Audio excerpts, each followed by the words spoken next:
မင်္ဂလာပါရှင်ကျန်တော် Whisper Channel လေးကနေပြန်ပြီးတော့ကြိုဆိုလိုက်ပါတယ်ကျန်တော်ဒီတစ်ခေါက်တော့ဗီဒီယိုတင်တာနေနဲ့ update လေးဖြစ်တာကြာသွားရပေါ့နော်ဒီကြားထဲမှာအရန်မအားဖြစ်ပြီးတော့လုံးဝမအားပဲနဲ့ဗီဒီယိုရိုက်ဖို့အတွက်လုံးဝအချိန်မပေးနိုင်ဖြစ်သွားတဲ့အတွက်ကြောင့်မလို့ပေါ့နော်အခုတော့ပြန်ပြီးတော့ဗီဒီယိုလေးတွေပြန်ရိုက်ပါမယ်ဒီတစ်ခေါက်ဗီဒီယိုလေးမှာတော့ခေါင်းစဉ်လေးက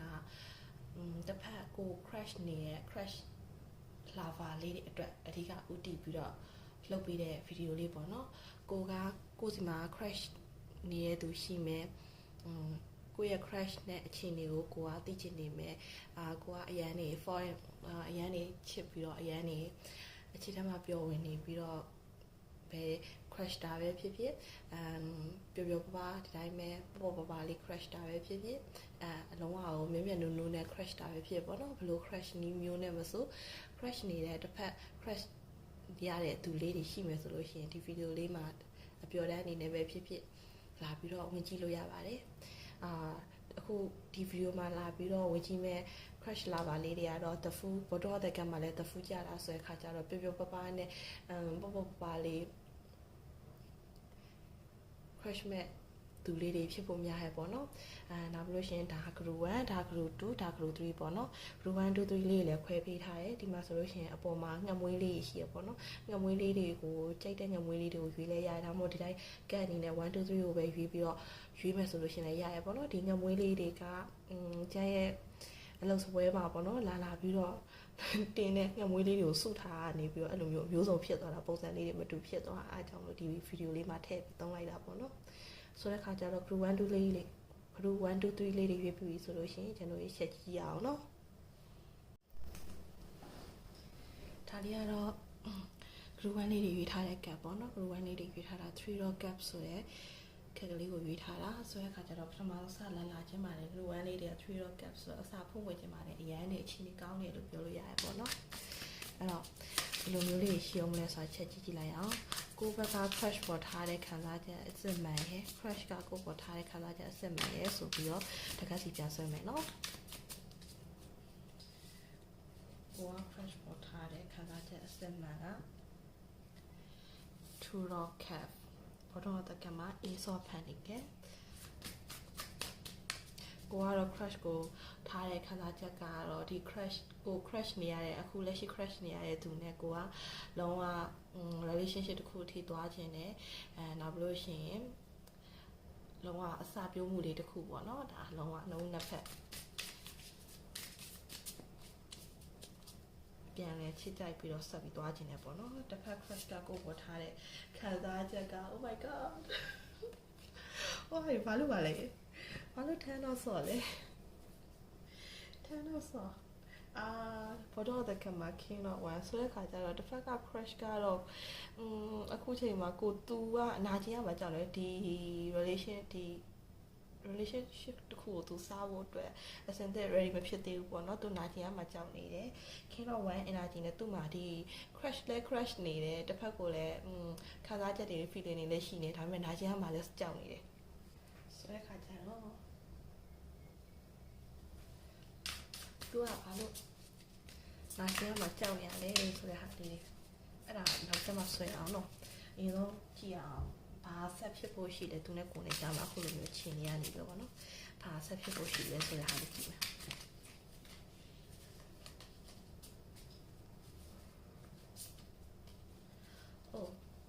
သူနဲ့ကိုယ်နဲ့ကြားမှာဘာဆက်ဖြစ်ဖို့ရှိလဲဆိုတော့5.1 energy နဲ့5.1 energy နဲ့လုံးတစ်ဖက်ကြားမှာအလုံးမျိုးသဘောထားကွဲလဲမှုလေးတွေပေါ့စိတ်တစ်ဖက်ကလည်းတွေး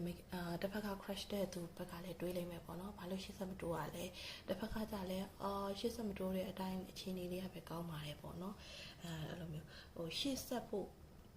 သွားမဲ့အခြေအနေတစ်ခုပေါ့နော်ဒီမှာဘောတော့တက်ကမှာဆိုလို့ရှိရင်လည်း king of cup ကြတာဆိုတဲ့ခါကျတော့ရှေ့ဆက်ကိုသွားခြင်းနဲ့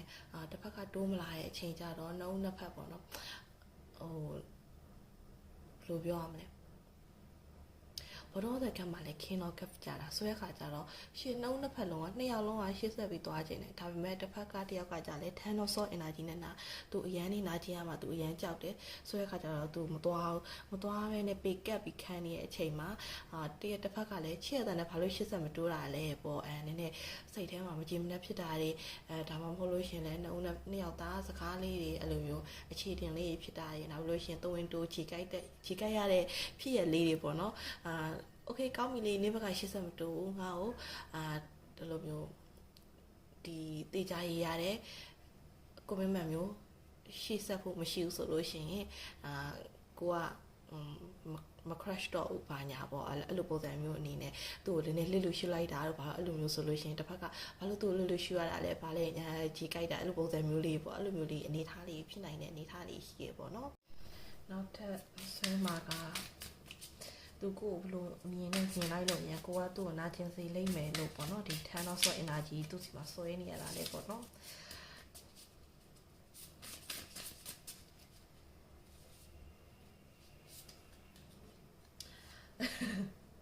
ကိုယ့်ရဲ့ပုံစံက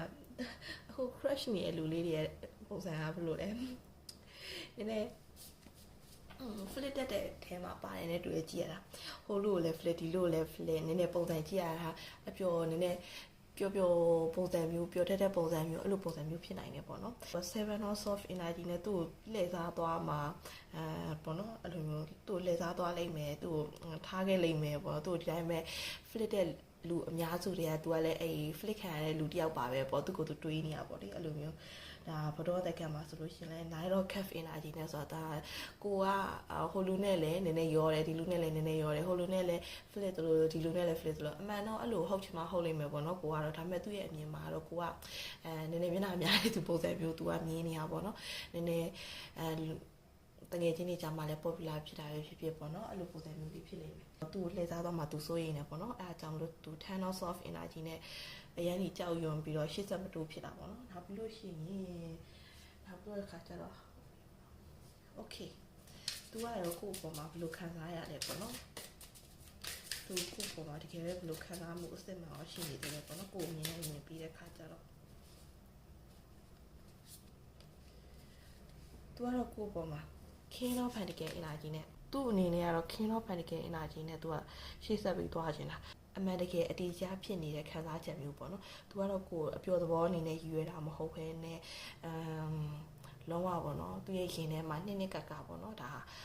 ကိုယ် crash နေတဲ့အချစ်တွေမေတ္တာတွေကလုံးဝနှစ်ကဖြစ်တည်နေတယ်ဆိုတဲ့ပုံစံမျိုးပေါ့နော်အဲ့လိုပုံစံမျိုးဖြစ်နေပြီနောက်လို့ရှင်ကိုယ့်အတွက်ဆိုလို့ရှင်လည်းသူကတခုခုဆိုလို့ရှင်လည်းဖြည့်ဆည်းပေးခြင်းလားအဲ့ဒါကြီးရှိမယ်ကိုယ့်အတွက်ဆိုလို့ရှင်မေတ္တာရှိတယ်စေတနာရှိတယ်ဆိုတဲ့အနေအထားမှာရှိတယ်ပေါ့နော်သူ့ဘက်ကတော့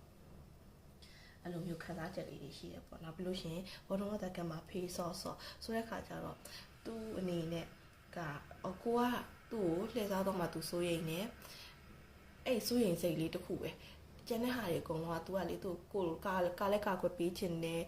တခုခုဆိုလို့ရှိရင်ဘယ်လိုပြောတော့ပေးချင်ကမ်းစရာရှိတယ်အဲ့လိုမျိုးမေတ္တာနဲ့စေနာနဲ့ပေါ့နော်ပေးခြင်းကျွေးခြင်းနဲ့နောက်ပြီးကာကွယ်ပေးခြင်းနဲ့အဆဆရသူ့ကိုအတွက်အရန်ကိုပေါ့နော်လုံးဝဟိုအမျိုးသားတရားအနေနဲ့သူကဥစည်းဥဆောင်ပြီးတော့လောက်ကင်ဆောင်ရွက်ပေးခြင်းနဲ့စိတ်အပြည့်ရှိရပေါ့နော်ကိုပေါ်မှာဆိုလို့ရှိရင်တော့ကို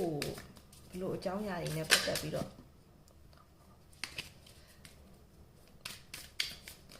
တွေးဖြစ်တယ်ပေါ့နော်ကိုယ့်ရဲ့အကြောင်းတွေထဲမှာဆိုလို့ရှိရင်ကိုယ့်ရဲ့ဘယ်အကြောင်းအရာတွေနဲ့ပတ်သက်ပြီးတော့သူအဓိကတွေးဖြစ်တယ်လေပေါ့ King of Cups တေးကြရဲ့ group 1လေးတွေထဲမှာလေနည်းနည်း popular ဖြစ်ပြီးတော့နည်းနည်းလူကြိုက်များပြီးတော့filter နည်းနည်းများတဲ့သူဖြစ်မယ်ထင်တယ် group 1လေးတွေကအဲ့ဒါကြောင့်မလို့သူ့ရဲ့စိုးရိမ်စိတ်ကလေသူ့ကိုထားသွားမှလည်းစိုးရိမ်နေသူ့ကိုလှည့်စားသွားမှခဏတာစိတ်လှုပ်ရှားပြီးတော့ဒီတိုင်း flip တဲ့လူတွေတဲ့အများစုတွေကflip ခံတယောက်လေးဖြစ်သွားမှလည်းသူအရန်စိုးရိမ်နေကွယ်ဒီမှာဆိုလို့ရှိရင် King of Cups သူအနေနဲ့ကကိုယ်တွေးထားတာသူကိုယ်ပေါ်စိတ်ဝင်စားတယ်ဆိုလို့ရှိရင်တောင်သူကခဏတာစိတ်ဝင်စားတာပါဆိုပြီးကိုယ်တွေးနေတာကွာကိုဘက်ကခဏတာစိတ်ဝင်စားဟုတ်သည်ဖြစ်စေမဟုတ်သည်ဖြစ်စေသူကအဲ့လိုမျိုးတွေးနေတာကိုယ့်ရဲ့စိတ်ဝင်စားမှုကအကြာကြီးသူ့ပေါ်မှာခံမှာမဟုတ်ဘူးဆိုတဲ့ပုံစံမျိုးကွာဒီလားအဲ့လိုပုံစံမျိုးတွေးနေတာအဲ့လိုတွေးနေတယ်ဆိုပေမဲ့လည်း तू က ကိုနဲ့လည်းဒီမှာဘောတော့တဲ့ကမှာဆိုလို့ရှင်0.1ကိုကသူ့ပေါ်မှာလှည့်စားခဲ့သည်ရှိရင်တောင်းမှာပေါ့နော် flat ဒီတိုင်းအများစု flip တဲ့ထဲကနေပြီးတော့သူ့ကိုလည်းဒီတိုင်းပဲ flip လိုက်တယ်ဆိုရင်တောင်းမှာ तू ကရှေ့ဆက်ပြီးသွားကျင်ပါသေးတယ်ပေါ့ဒီတိုင်းပဲဟိုဘယ်လိုပြောမလို့ရှေ့ဆက်ပြီးတော့ရှေ့ဆက်လဲသူ့ကို flip ပေးနေပါပေါ့သူ့ကို crash ပေးအဲ့လိုအပြန်လဲ crash ကြမယ်ပေါ့အဲ့လိုပုံစံမျိုးလေးသူတွေးထားတာရှိရပေါ့လေသိရမလားတကယ်ချစ်ဖို့ကောင်းတယ်လေသားခံမှာကိုလည်းကြောက်တယ်ဆိုးလို့နိုင်လားဆိုလည်း तू မဆိုးလို့နိုင်ဘူးကွယ်ဒီမှာဆိုလို့ရှင်အကုန်လုံးလည်းစားစားရဖြည့်ပြီးပြီးလာရောက်ကာကွယ်ပေးခြင်းနဲ့ဦးစီးဦးဆောင်ပြီးလုပ်ပေးခြင်းနဲ့နောက်ဆုံးကိုတကယ်အတီမဟုတ်ဖဲနဲ့ဒီတိုင်းဟိုစိတ်ကစားရဲဆိုရင်တောင်းပါပေါ့နော်သူကြည်နေပါရဲ့ဆိုတဲ့သဘောမျိုးလေးပေါ့ဒီ crash နဲ့အချင်းကြီးနဲ့ပတ်သက်ပြီးတော့အကြံပေးခြင်းနဲ့အရာကဘာလဲဆိုတော့ဒါမဲ့ကိုတိချာစဉ်းစားပေါ့နော်ဘတော်အသက်ကမှလည်းစေရောဖန်ကေကြတာကိုသူ့ကိုနဲ့သူနဲ့အဖြစ်ပေးတာတွေကိုကသူ့ကိုမေတ္တာပေးတာတွေအစရှိတဲ့အရာတွေကကိုယ်တိုင်တတိချာစဉ်းစားပြီးတော့မှလှုပ်ဆောင်ဖို့အတွက်လှုပ်ဆောင်ဖို့လိုတယ်ပေါ့နော်ဒါဘလို့ရှိရင်စီရောဖန်နီကေရဲ့အောက်မှာဘတော်တက်ကစီရောဖန်နီကေရဲ့အောက်မှာ justice ကြတာဆိုတဲ့ခါကျတော့သူနဲ့ဒါကိုကလေအခု crash နေတဲ့တရားနဲ့ကိုကrelationship တခုကိုကသွားချင်တာတေးထားတယ်ဆိုလို့ရှိရင်တော့ ruan လေးအနေနဲ့မျက်နှာမများဖို့လိုတယ်ပေါ့နော်အဓိကမျက်နှာမများဖို့လိုတယ်တယောက်ဆိုတယောက်ဘလောက်ဆိုဘလောက်မှန်မှန်ကန်ကန်နဲ့ချစ်ဖို့လိုတယ်အဲ့လိုမျိုးကိုယ့်ရဲ့စိတ်ကနည်းဝေဝါးဖြစ်တာနည်းနည်းစိတ်ကစားတတ်တဲ့စိတ်ကလေးတွေအခြေချဖို့လိုတယ်ပေါ့နော်အဲ့လိုစိတ်ကစားတတ်တဲ့စိတ်ကလေးတွေအခြေချပြီဆိုလို့ရှိရင်တော့တေးကြပြီကိုကရူဝမ်လေးနဲ့ရူဝမ်လေးတွေကအခု crash နဲ့ဆက်ပြီးသွားခြင်းတာတေးကြပြီဆိုလို့ရှိရင်တော့ဒါအဆင်ပြေတယ်ပေါ့နော်အဲ့လိုမှမဟုတ်ဘူးကိုကစိတ်ကစားတတ်တဲ့အခြေအနေကိုနည်းနည်းမထိန်ချုပ်နိုင်ဘူးဆိုလို့ရှိရင်တော့အခု crash နေတဲ့အခြေအနေမှာပဲဆက်ပြီးတော့သူ crash ကို crash အဲ့လိုမျိုး just friend အနေနဲ့ပဲသွားဖို့ပို့ပြီးတော့တင်တော်ရပေါ့မဟုတ်ဖဲနဲ့ကိုက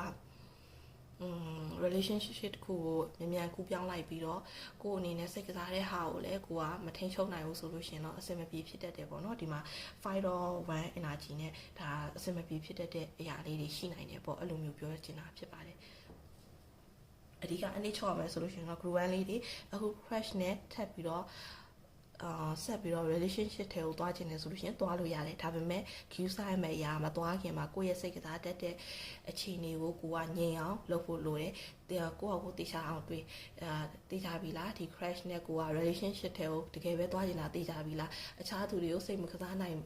စိတ်မကစားဘဲနဲ့အသစ္စာရှိမယ်ဆိုတာသိကြပြီလားဆိုတဲ့အရာကိုသိကြပေါက်တွေးပေါ့နော်သိကြပြီဆိုမှကိုက relationship ထဲကိုကူးပြောင်းတာကပို့ပြီးတော့အဆင်ပြေတယ်မဟုတ်လို့ရှိရင် group 1လေးတွေကဒီမှာအဲ့လိုမှမဟုတ်ဘူးဆိုလို့ရှိရင်လေကိုယ့်ရဲ့စိတ်ကစားမှုကြောင့်တစ်ဖက်လူကစိတ်မလုံခြုံဖြစ်ရတာတွေတစ်ဖက်လူကနည်းနည်း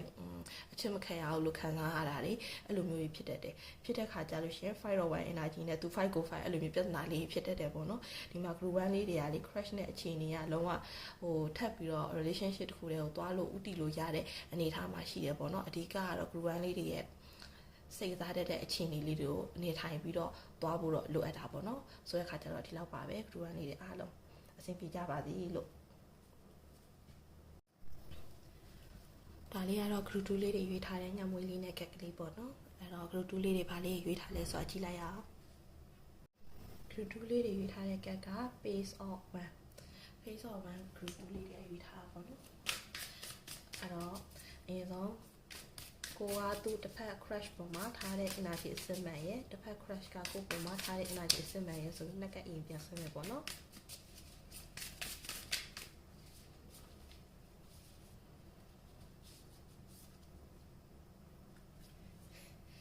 ကိုကတစ်ဖက် crash ပေါ်မှာထားတဲ့ energy အစစ်မှန်က Ace of Cups တစ်ဖက် crash ကကိုပေါ်မှာထားတဲ့ energy အစစ်မှန်က King of Swords group 2လေးတွေကတစ်ဖက် crash ပေါ်မှာဘယ်လိုမျိုးချစ်ချင်းမြတ်တာမျိုးနဲ့ crash လဲဆိုတဲ့ခါကျ Ace of Cups လုံးဝသူ့ရဲ့ခေါင်းစာခြေဆုံးဖြစ်တည်မှုအားလုံးအကုန်လုံးလက်ခံပြီးတော့အကုန်လုံးကိုချစ်မြတ်နိုးတာပေါ့နော်သိရပလားတစ်ဖက်လူရဲ့ဘဝကိုငြိမ်းချမ်းစေခြင်းနဲ့တစ်ဖက်လူရဲ့ crush နေတဲ့ crush ပေါ်မှာမေတ္တာကြီးအေးမြစေခြင်းနဲ့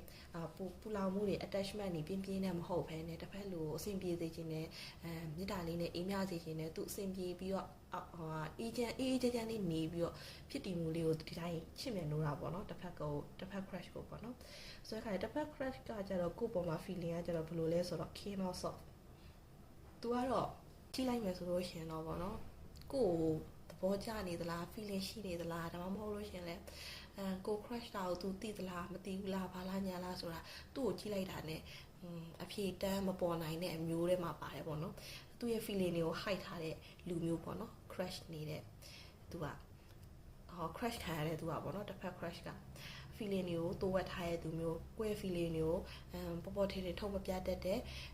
လူမျိုးကိုယ့်ရဲ့ခံစားချက်တွေကိုအမြဲတမ်းလူတိမခံတဲ့လူမျိုးဖြစ်နိုင်တယ်ပေါ့နော်ဒီသူသဘောကျနေခဲ့တဲ့သူဆိုရင်တောင်မှသူ့အနေနဲ့သူသဘောကျပါတယ်ဆိုတာကိုလွယ်လွယ်နဲ့ဝန်ခံမဲ့သူမဟုတ်ဘူးနောက်လို့ရှိရင်ဘာလို့လွယ်လွယ်နဲ့ဝန်မခံပါလဲဆိုတော့ chaos of energy နဲ့သူ့မှာဒီချစ်ချင်းမေတ္တာကိစ္စထဲသူ့မှာလှုပ်ရှားကိုင်းစရာလေးတွေရှိတယ်အခြားဦးစားပေးရမယ့်အရာလေးတွေရှိနေရပေါ့နော်တစ်ဖက် crush မှာကြတော့ဆိုတဲ့ခါကျတော့ကိုနဲ့ crush နဲ့ဘာဆက်ဖြစ်ဖို့ရှိလဲဆိုတာကိုတစ်ချက်ကြည့်ပြအောင်တစ်ဖက် crush ရဲ့ဂျားမှာဘာဆက်ဖြစ်ဖို့ရှိလဲဆိုတော့ wheel of fortune ကလေးထွက်လာပြီး bottom of the deck မှာ ace of soft ခုနကတော့ပြောသွားရကွာ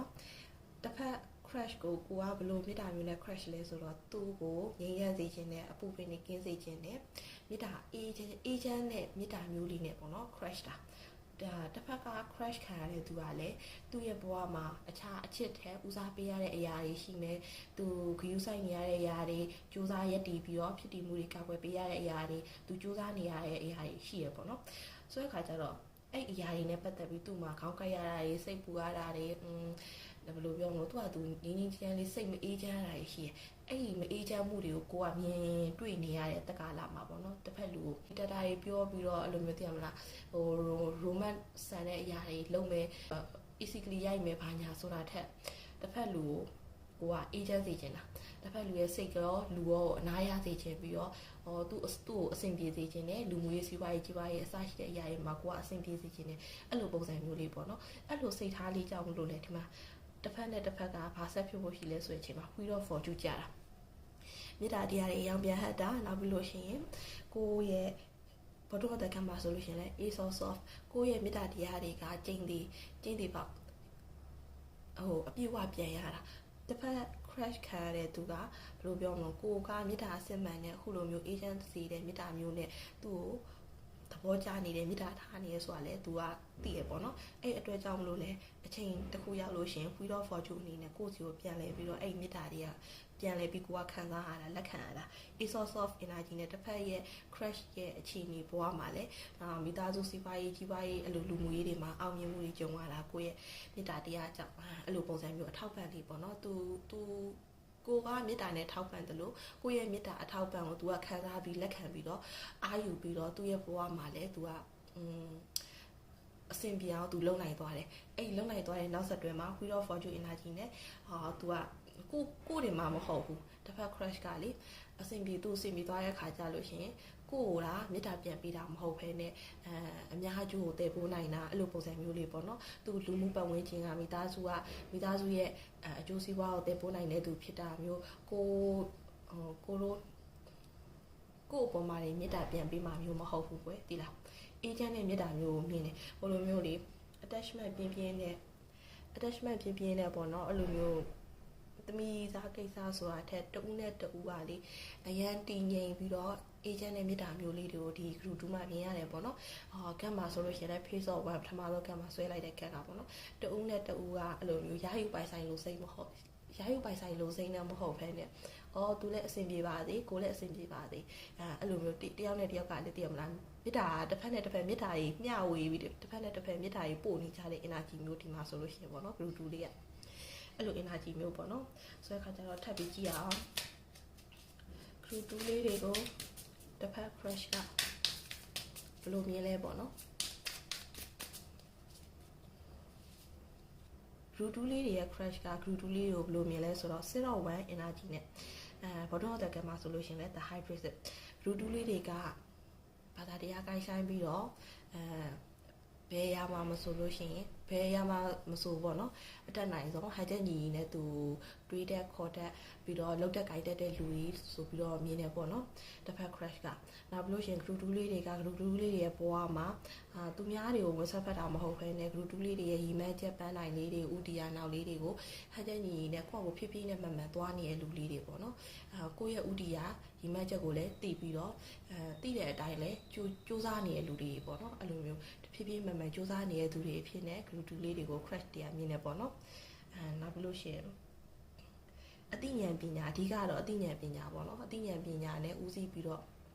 ဘွားကိုဖြတ်တန်းနေတဲ့လူလေးတွေပါဆိုပြီးတော့ group 2လေးတွေ crash ကအဲ့လိုမြင်ပါတယ်ပေါ့နော်နောက်ပြီးတော့ group 2လေးတွေကိုတကယ်ပဲဘယ်လိုခန်းစားချက်တွေZero Pentacles Bottom of the ma King of Cups group 2လေးတွေပေါ်မှာ crash ကဘယ်လိုမျိုးခံစားချက်ရှိလဲဆိုတော့Zero Pentacles energy ရဲ့ bottom of the cup မှာဆိုလို့ရှိရင် King of Cups ဆိုတဲ့ဟာကဘယ်လိုလဲဆိုတော့ group 2လေးတွေကသူ့ကိုလုံးဝမေတ္တာအစစ်မှန်နဲ့မေတ္တာတကယ်အေးချမ်းတဲ့မေတ္တာကိုသူခံစားမိတယ်သူလက်ခံရတယ်အဲ့အတွက်ကြောင့်မို့လို့လဲ group 2လေးတွေကိုသူကပြန်ပြီးတော့အဲ့စစ်မှန်တဲ့မေတ္တာမျိုးကိုပြန်ပြီးတော့ပေးခြင်းတယ်အဲ့ပေးဖို့အတွက်လဲသူကြိုးစားနေတယ်ဒီမှာဆိုရှင် bottom of the မှာ King of Cups အခုချိန်မှာပေးနိုင်တဲ့အနေထားက% နည်းလိမ့်မယ်ပေါ့နော်ဒါပေမဲ့တစ်ချိန်ပေးနိုင်လာတဲ့အနေထားကြလို့ရှင် King of Cups energy နဲ့သူစူးစမ်းနေပါတယ်အချစ်တွေရောအောင်မြင်မှုတွေရောပေါ့နော်စူးစမ်းနေပါတယ်ဆိုတော့ feeling မျိုးသူ့စီမှာရှိရပေါ့နော်နောက်ပြီးတော့ group 2လေးနဲ့ပတ်သက်ပြီးဆိုလို့ရှိရင်ဘယ်လိုအကြောင်းအရာတွေသူ့အနေနဲ့အများဆုံးတွေးသလဲပေါ့နော်အဲ့ဒါကြည့်အောင်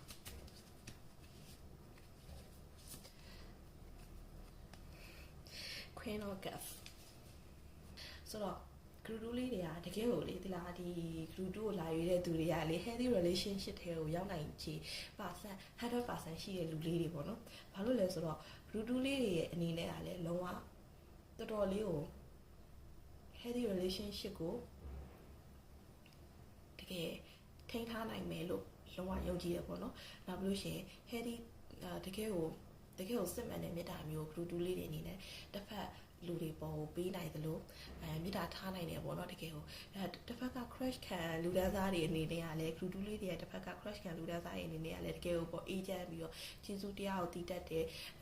လူမျိုးတွေအများကြီးပါရပေါ့နော်ကျေးဇူးတရားတည်တတ်တယ်ဆိုတာတဲ့ဒီအချစ်ချင်းမေတ္တာမှာတော့ကျေးဇူးတရားတည်တတ်တယ်ဆိုတဲ့စကားလုံးထက်ဘယ်လိုပြောရမလဲအချစ်ကိုတကယ်ကိုတန်ဖိုးထားတတ်တဲ့လူတွေပေါ့နော်အချစ်ကိုယ့်ကိုချစ်ပေးလို့ပေးမှန်းလဲနားလဲပြီးတော့ချစ်ပေးလာတဲ့လူတွေပေါ်မှာလဲချစ်ချင်းမေတ္တာအပေါ်မှာလဲတကယ်ကိုလေးစားပြီးတော့တစ်ဖက်ကတကယ်ကိုမေတ္တာကိုတကယ်လေးစားပြီးတော့တန်ဖိုးထားတတ်တဲ့သူတွေပေါ့နော်ဆိုတဲ့အခါကျတော့ဒီ group 2လေးတွေကလေအကယ်၍မြန်ပြောပြတာပါ group 2လေးအနေနဲ့အခု crush နေတာ relationship တစ်ခုတည်းရောက်သွားလို့ရှင်လုံးဝပေါ့နော်ဒီလိုမျိုးအခုအစာပိုင်းမှာနှစ်ဦးနှစ်ဖက်ထားတဲ့မေတ္တာမျိုးကိုလုံးဝအဆုံးထိတိုင်းဒီ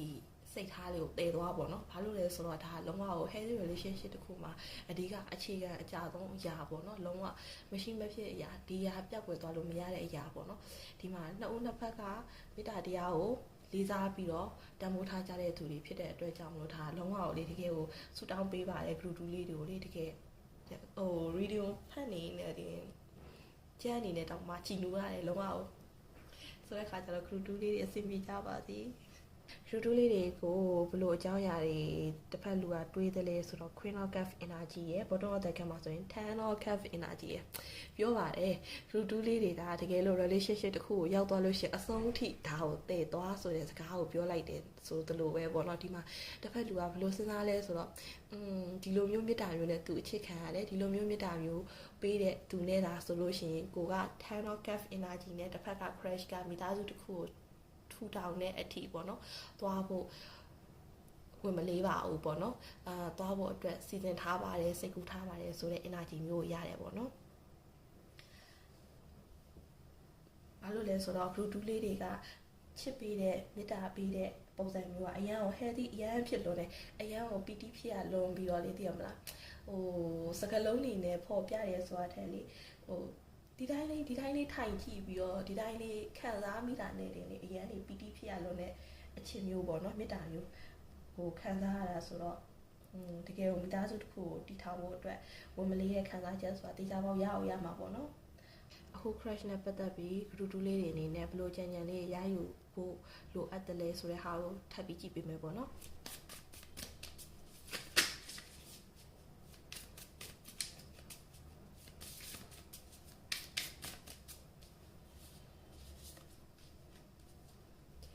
Ace of Swords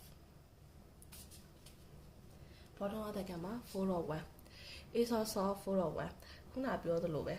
group 2လေးတွေအနေနဲ့အခုပထမဆုံးစပြီး crack တဲ့အချိန်မှာပေးတဲ့မေတ္တာမျိုးကိုအဆုံးထိတိုင်အောင်တည်သွားပါဆိုတဲ့စကားကိုပေါ့နော်ထပ်ပြီးတော့အကြံပေးခြင်းပါတယ်ဘာလို့လဲဆိုတော့ Ace of Swords energy ခုနကလည်း Queen of Cups မှာ Ten of Cups နဲ့ကြာရဲဆွဲရပေါ့နော်သူ့ဘက်ကကိုယ်နဲ့မိသားစုတစ်ခုကိုတည်ထောင်ခြင်းနဲ့အထိတွေးဖြစ်တဲ့အရာကဘာလဲဆိုတော့ကိုယ့်ရဲ့မေတ္တာကအရန်အေးချမ်းပြီးတော့အရန်ကိုပီတိဖြစ်ရလုံးလုံးပေါ့နော်ဒါမိသားစုအနေနဲ့သွားမယ်ဆိုပြီးသူတွေးလိုက်တဲ့အရာပေါ့နော်ဆိုတဲ့အခါကျတော့အဲ့အတွေးကိုကတိချာလေးကင်ပြီးတော့ဖမ်းဆုပ်ထားဖို့လိုအပ်တယ်ဒီမှာ Ace of Swords energy နဲ့ကိုကရေးဝင်ပေါ့နော်ရှေ့ဆက်ပြီးတော့သွားဖို့လိုအပ်တယ်လို့ဒီအစာပိုင်းမှာထားတဲ့မေတ္တာတရားကိုလည်းတဦးနဲ့တဦးပေါ့နော်အချိန်ကြာလာရင်တောင်မှတဦးနဲ့တဦးဒီအစာပိုင်းမှာချစ်ခဲ့ကြတဲ့ပုံစံမေတ္တာထားခဲ့ကြတဲ့ပုံစံကိုမမေ့ဖို့ဆက်ပြီးတော့လက်ခံကျင့်သုံးသွားဖို့လိုအပ်တယ်ပေါ့နော် bottom of the cup မှာလည်း 4 of 1သိကြပါတယ် group 2လေးတွေကလေ relationship တွေရောက်ကိုရောက်မှာရောက်တဲ့အပြင်လေတကယ်လို့ဒါ group 2လေးတွေအနေနဲ့လေလိမ္မာပါနိုင်မယ်ဆိုလို့ရှင်သိကြပေါ့family life တစ်ခုကိုသွားမှာပေါ့နော် family life တစ်ခုဖြစ်တဲ့အထိဒီgroup 2လေးတွေကရှိပါရဲ့ပေါ့နော်အရန်ကို healthy relationship ဖြစ်ပြီးအရန်ကိုပျော်ရွှင်မဲ့ကောင်းတဲ့မိသားစုလေးတစ်ခုဖြစ်ဖို့ရှိရပေါ့နော်ဒီလိုမျိုးအမြဲတမ်းမေတ္တာစစ်မေတ္တာမှန်နဲ့ပီတိဖြစ်ရလို့နဲ့မေတ္တာမျိုးနဲ့အမြဲတမ်းအဆုံးထိတန်တရားတစ်လျှောက်လုံးကိုချစ်သွားနိုင်ပါစေလို့ဆုတောင်းပေးပါတယ်ခရုသွေးလေးတွေရွေးထားတဲ့ကက်ကလေးနဲ့ငှက်မွေးလေးပေါ့နော်ဒီတော့ခရုသွေးလေးတွေဘာလေးရွေးထားလဲဆိုတာကြည့်လိုက်အောင်ခရုသွေးလေးတွေရွေးထားတဲ့ကက်က2.1ဆိုတဲ့ကက်ကလေးကိုရွေးထားတယ်2.1ဆိုတဲ့ကက်ကလေးကိုရွေးထားတယ်ပြီးတဲ့ခါကျတော့ကိုကတစ်ဖက် crush ပေါ်မှာထားတဲ့တကယ်ခံစားချက်အစစ်မှန်နဲ့တစ်ဖက် crush ကကိုယ့်ပေါ်မှာထားတဲ့ခံစားချက်အစစ်မှန်ကိုတကယ်စီဆွဲမယ်ပေါ့နော်ဒီလေးတွေအနေနဲ့တစ်ဖက် crush ပေါ်မှာဘယ်လိုခံစားချက်မျိုးရှိလဲဆိုတော့ Ace of Pentacles အခွန်လန်းနေနဲ့ချစ်ချင်းမေတ္တာနဲ့ချစ်ချင်းမေတ္တာကိုအခြေခံပြီးတော့တစ်ဖက်လူကိုအများကြီးဖြည့်ဆည်းပေးခြင်းတာ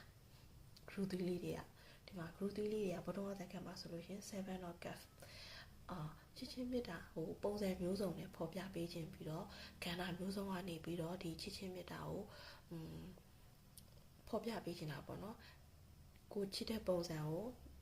နေရာတကာမှာကိုကဖော်ပြပေးခြင်းတာဘယ်လိုပြောအဲ့ဒါဥပမာပြောမယ်ဆိုလို့ရှိရင်အပြုမှုနဲ့ပဲဖြစ်ဖြစ်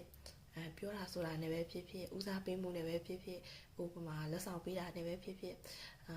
အဲ့လိုမျိုးပေါ့နော်နီးမျိုးစုံနဲ့ကိုယ့်ရဲ့ချစ်ချင်းမေတ္တာကိုတစ်ဖက်လူ crush ကိုကဖော်ပြပေးခြင်းနဲ့ချစ်ချင်းမျိုးနဲ့ကိုကချစ်တာပေါ့နော်ဒါဘလို့ရှိရင်လေလုံးဝအခွန်လန်းတဲ့ပုံစံမျိုးတစ်ဖက် crush အနေနဲ့ the Chariot energy နောက်ပြီး bottom of the cup Queen of Cups okay ဒီမှာခုနတော့ပေါ့နော် group 2လေးတွေကgroup 3လေးတွေက crush ကိုအခုတခါမှမရဘူးတဲ့အချစ်မခံရဘူးသေးတဲ့ပုံစံမျိုးနဲ့ group 3လေးတွေကတစ်ဖက် crush ကိုချစ်ပေးခြင်းတာအခွန်လန်းအနေနဲ့အဲ့လိုမျိုးပြတာပေးခြင်းတာပေါ့နော်ကိုက crush နေရပေါ့အဲ့လိုပဲ group 3လေးတွေရဲ့ crush က group 3လေးတွေအပေါ်မှာဘယ်လိုခံစားချက်ရှိလဲဆိုတော့ group 3လေးတွေ crush တာကိုတစ်ဖက် crush ကပေါ့နော်သိတယ်ပေါ့သိတဲ့အနေနဲ့အတူgroup 3လေးတွေလာပြီးတော့သူတို့ကိုမေတ္တာထားပေးတဲ့အတွက်ကြောင့်မလို့လဲသူတို့ကရဲရဲဝံ့ဝံ့နဲ့ရှေ့ဆက်ဖို့ဝင်မလေးတဲ့သူလေးတွေပေါ့နော် the Chariot အနေနဲ့တူတူရှေ့ဆက်ပြီးသွားကြမယ်ရှေ့အနာဂတ်ကိုရှေ့ relationship တစ်ခုအနေနဲ့ဖန်တီးကြမယ်ဆိုပြီးတော့ရဲရဲဝံ့ဝံ့နဲ့လင်းလင်းမြန်မြန်သွားဖို့လက်ခံလိုက်ဖို့ဝင်မလေးတဲ့သူလေးတွေဖြစ်မယ်ပေါ့နော်ဘောတော့တကယ်မှာဆိုလို့ရှိရင်လည်း Queen of Cups အချိန်ကြာကြီးပေါ့နော်အချိန်ကြာကြီးရှေ့ဆက်ပြီးတော့ relationship တစ်ခုတည်ထောင်ကြမှာသေးတယ်ဆိုတော့ crush ခံလူဒန်းစားလေးတွေများမယ်ပေါ့နော်အဲ့တော့ group 3လေးတွေအနေနဲ့ crush နဲ့အတူဘယ်လိုမျိုးဆက်ဆံရေးမျိုးဖြစ်ဖို့ရှိတယ်လဲဘယ်လိုအနေထားမျိုးဖြစ်ဖို့ရှိတယ်လဲဆိုတော့ထပ်ပြီးကြည့်အောင်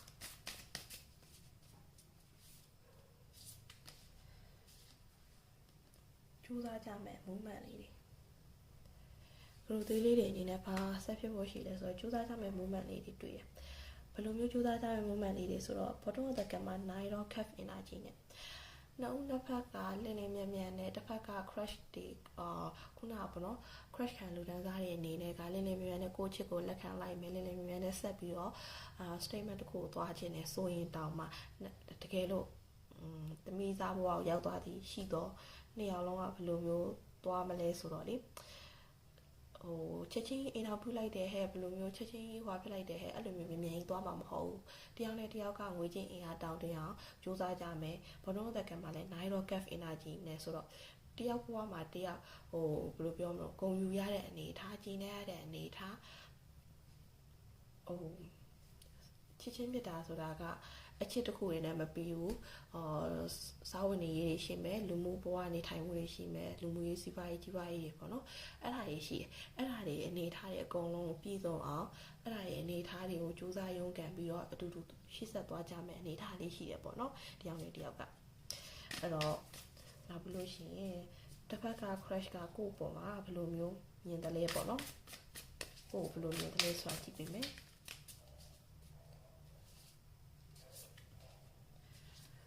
ကိုဘယ်လိုမြင်တယ်လဲဆိုတော့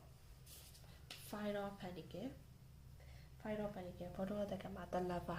တစ်ဖက်က crush ကကိုပုံမှာဘယ်လိုမြင်တယ်လဲဆိုတော့ကြည့်ရတာပေါ့နော် group 2 group 3လေးတွေက group 3လေးရဲ့ crush တဲ့ငွေကြေးအင်အားဌာနပို့ပြီးတော့ပြည်စုံလာအနေနဲ့ငွေအင်အား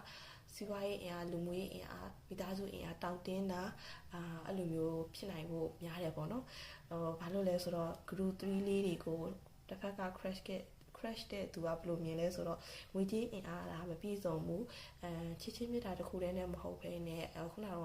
ပြောလိုက်သလိုပေါ့နော်နှစ်ယောက်လုံးကအဲ့လိုမျိုးတယောက်ရဲ့ဘဝမှာတယောက်အဆအရာလူငွေကြီးပွားရေးမှာအဆင်ပြေပြည့်စုံအောင်စိတ်ကြည်နံမှုရတဲ့အထိစူးစမ်းချလိမ့်မယ်ဆိုပြီးပြောလိုက်သလိုပေါ့နော်ဒီမှာ group 3လေးတွေရဲ့ crush တွေကလည်းတွေးတာပေါ့နော်အဲ့လိုမျိုးကြီးပွားရေးလူငွေကြီးပွားရေးတွေပြည့်စုံမှသာလျှင်ဒီမှာ Five of Pentacles ရဲ့ bottom of the deck မှာတလက်ပါကြတာသူတို့ရဲ့ကိုရီးယားအခြေရဲ့အဆင်ပြေပါမယ်ပေါ့ group 3လေးတွေရဲ့ crush ကအဲ့လိုမျိုးတွေးတယ်အခါကျတော့ group 3လေးတွေရဲ့ crush ကအချစ်တစ်ခုတည်းနဲ့မပြည့်စုံဘူးအချစ်တကယ်လို့ကိုရီးယား relationship တစ်ခုတည်းကိုသွားမယ်ပဲဖြစ်ဖြစ်statement တစ်ခုပဲသွားမယ်ပဲဖြစ်ဖြစ်ဘယ်လိုပဲဖြစ်ဖြစ်ပေါ့နော်တကယ်လို့ချစ်ပြီးဆိုလို့ရှိရင်ချစ်တယ်ဆိုတဲ့အရာတစ်ခုနဲ့မပြည့်စုံဘူးစီးပွားရေးလူငွေရေးကြီးပွားရေးဆိုတဲ့အရာတွေမှာလည်းတင်းလျောက်ပတ်တဲ့အနေထားပြည့်စုံတဲ့အနေထားဖြစ်နေဖို့လိုအပ်တယ်ဆိုတာကို group 3လေးတွေရဲ့ crush ကလက်ခံထားတယ်ပေါ့နော်အဲ့လိုလက်ခံထားရတဲ့အညီ group 3လေးတွေကိုလည်းအဲ့လိုမြင်နေပေါ့နော် group 3လေးတွေရဲ့အနားမှာနေခြင်းနဲ့ group 3လေးတွေရဲ့ချစ်သူဖြစ်ခြင်းနဲ့ group 3လေးတွေရဲ့ချစ်ရသူဖြစ်ရမယ်ဆိုလို့ရှိရင်သူကအဲ့လိုမျိုးတွေပြည်စုံနေဖို့လိုအပ်တယ်အဲ့လိုမျိုးအခြေအနေတွေတည်တတ်နေဖို့အခြေချနေဖို့လိုအပ်တယ်ဆိုပြီးတော့သူစူးစမ်းဖို့လားလာရရှိရပေါ့လေအဲ့လိုမျိုးမြင်နေပေါ့နောက်ပြီးတော့ group 3လေးတွေကိုgroup 3လေးတွေကို crush ကဘယ်လိုမျိုးခံစားချက်တွေရှိလဲဆိုတာကိုကြည့်အောင်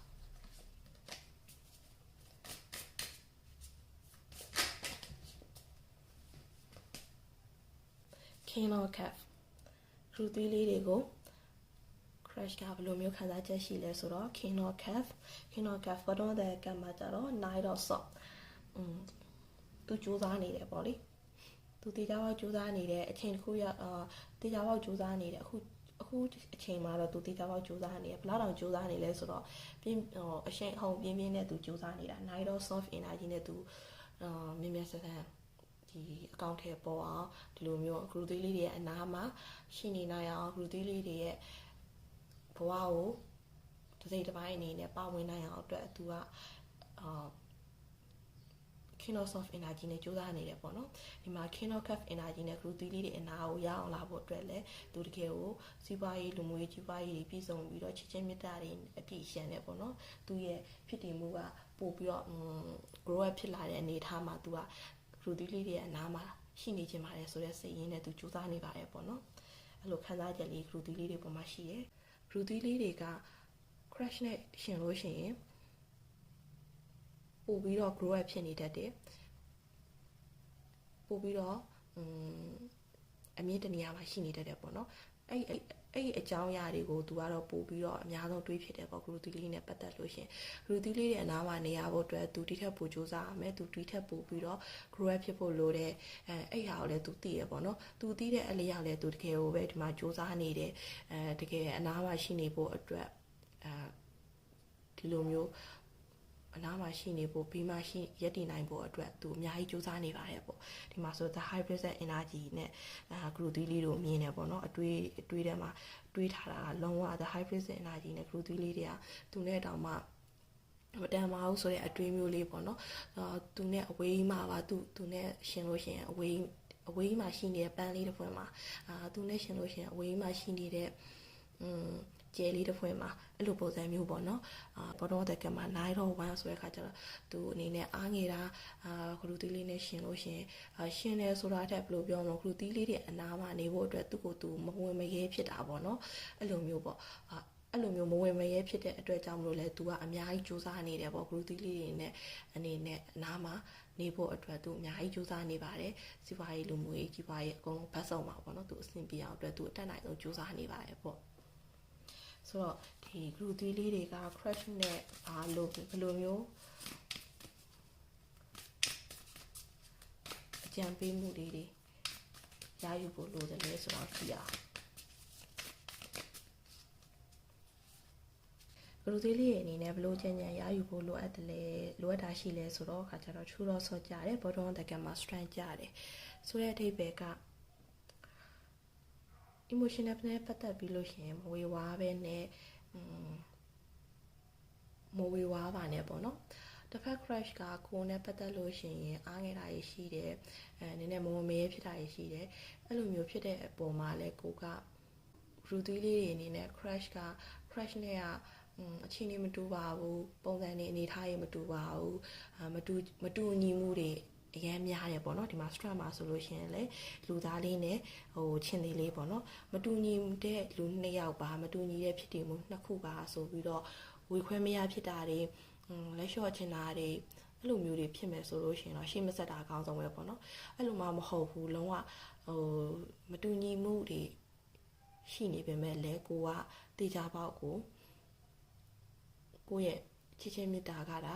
တေချာပေါက်ယုံကြည်တယ်တဦးနဲ့တဦးယုံကြည်တယ်တဦးနဲ့တဦးလေးစားမှုရှိမယ်တဦးနဲ့တဦးမေတ္တာတရားနဲ့ဉာဏ်ပညာအသိတွေနဲ့အတူရှိဆက်သွားဖို့ရှိတယ်ဆိုလို့ရှင်တော့ဒါနှစ်ဦးနှစ်ဖက်အတွက်အဆင်ပြေတယ်ပေါ့နော်တော်တော်လေး life ဖက်ညီတဲ့ stress energy နဲ့တော်တော်လေး life ဖက်ညီပြီးအဆုံးထိ life ဖက်ညီတဲ့relationship ဖြစ်နိုင်ကြီးအရင်များတယ်ပေါ့နော်အဲ့တော့နှစ်ဦးနှစ်ဖက်ကဘဝမှာပြဿနာဖြစ်လာပြီဆိုလို့ရှိရင်ပြောချင်တာကမတူညီတဲ့အရာတွေကိုဆွဲမထည့်ပါနဲ့ကိုနဲ့သူနဲ့ကမတူညီဘူးဆိုတဲ့အရာတွေအများများလိမ့်မယ်မတူညီတဲ့အရာတွေအများများတဲ့အချိန်မှာပြဿနာတစ်ခုခုကိုဒီဘဝမှာကြုံတွေ့လာရပြီဆိုလို့ရှိရင်သူနဲ့ငါနဲ့ကအချိန်တွေမှမတူတာဆိုတဲ့အချိန်တွေဖြစ်ရကြီးကိုဆွဲပြီးတော့ထည့်ပြီးတော့မတွေးပါနဲ့ထည့်ပြီးတော့မဆုံးဖြတ်ပါနဲ့ပေါ့နော်ဘဝမှာနှစ်ယောက်အတူတူတေးကြပါသွားတော့မယ်မတူညီပေမဲ့လည်းရှေ့ကိုဆက်ဖို့တေးကြပြီဆိုတာဆုံးဖြတ်ချက်ကိုချပြီးပြီဆိုလို့ရှိရင်ရှေ့ကိုသွားဖို့အတွက်ပဲတွေးပေါ့နော်အရင်ကမတူညီခဲ့တဲ့အရာတွေကိုမတူညီခဲ့တဲ့အရာတွေကြောင့်မလို့ဒီပြဿနာအဖုထစ်တွေကိုအဖြစ်မခံနဲ့ပေါ့နော်ဆိုလိုချင်တာကမတူညီပေမဲ့လည်းငါတို့တွေရှေ့ကိုတေးကြပါကောင်းမွန်တဲ့ဖြောင်ပြူးတဲ့လန်ခီကိုတေးကြပါရအောင်သွားမယ်ဆိုတဲ့စိတ်အတွေးခေါ်ဉာဏ်အပညာအသိနဲ့တူရှေ့ကိုဆက်သွားပေါ့နော်အဲ့ဒါမှလည်းဒီမှာဆိုလို့ရှိရင် strength energy နဲ့ကိုရီးယားဘဝကလုံးဝအဆင်ပြေပြီးတော့တော်တော်လေး life ဖက်ညီတဲ့ energy တွေနဲ့ life ဖက်ညီတဲ့ဖြစ်တည်မှုတွေနဲ့ရှေ့ဆက်ပြီးတော့ရှောင်လန်းဖို့ရှိတယ်ပေါ့နော်အဲ့တော့အဓိကမတွေးဝေးပါနဲ့ပေါ့နော်ကိုယ့်ရဲ့ဆုံးဖြတ်ခဲ့တဲ့ဆုံးဖြတ်ချက်တွေကိုမတွေးဝေးနဲ့ကိုယ့်ရဲ့ဆုံးဖြတ်ချက်ကိုမတူညီတဲ့အရာတွေကိုဆွဲပြီးတော့ပြဿနာတွေကိုဆွဲမထည့်ပါနဲ့အဓိကအဲ့ဒါပေါ့နော်အဲ့တော့ group 3လေးလည်းအားလုံးစစ်ပြကြပါသည်ဘာဖြစ်ဖြစ်ပေါ့နော်ဒီတစ်ခါ crash